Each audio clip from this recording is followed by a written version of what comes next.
بناو خودی مازن دلووان 18 مهاچار 2025 آقار گند بانکا سرهاتیا گرگیکی و ریویکی حیوانات گیانور نا آخون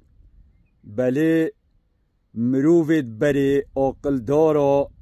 اوید گوتنیت مزنا چکرین و اوید آقل سرهاتی سر حیوانات آجیت چکرین سرزار حیوانات اوید آخفتین کدا ببنه درس و عبرت بوید پشتیوان ریویک هبو گلک تینی بو او ریویل آقارید گریا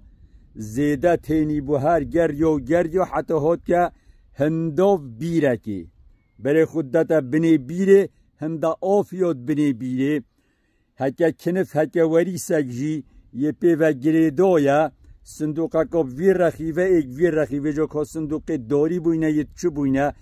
به با صندوق دا چونه خواره ایک دا چیتت رخی صندوق دا او صندوق دا یادی دا کشید او دا چیتت بنی و هکه ایکی دی چوبا بنی دا چیتت صندوق خالی دا یادی دا سر کوید او دا چیتت بنی ریوی خو هاویتت و صندوق دا چوب بنی بیره چوب بنی بیره تر آف وخار بهناوی هات برای خودته ماد بنی بیره ده مادی چواب سر کوید چرینینن او سر کوید گرگک جواسای برسیا واسای برسیا به حد و به حساب او جیل چولیت گرید او جی هات حتی هات که سر داری بیره گلک برسیا جور دا برای خودتا بیره که ریویک ید بنی بیره دا اینا گرگی گوتی ها مامای ریویت تطویره دا چد که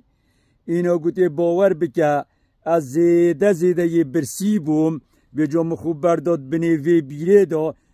هند ماسیت بنی وی بیره دا متر ماسی خارن به جاده رابم سر کبم حکت توشی یه برسی کرم که ورا تیر بخو بیجن هندی گرگی برسیا همه هر وی گاوه به جا ریوی گوتی همه خو پا وجه صندوق دا ده یا بنی هر وی گاوه گرگی خو هاویتت صندوق دی دا پانه گرگ ریوی گرانتره همه گرگ چو خاره صندوق دی دا کشا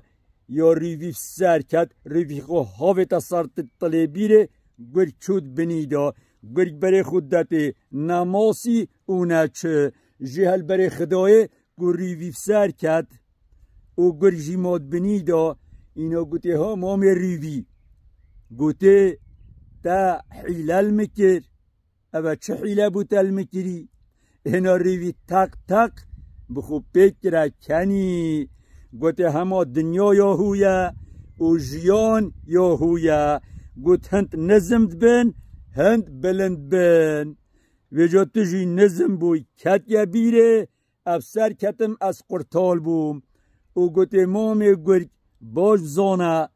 هر وقت که مروف آقل خو ندت شولی ده بیت نیچی را حیله کرا وجا تو بویا نیچی را من و هر وقت که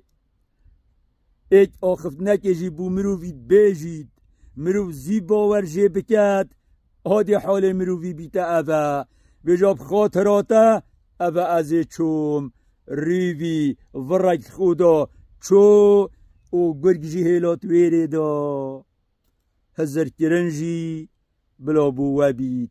والحمد لله رب العالمين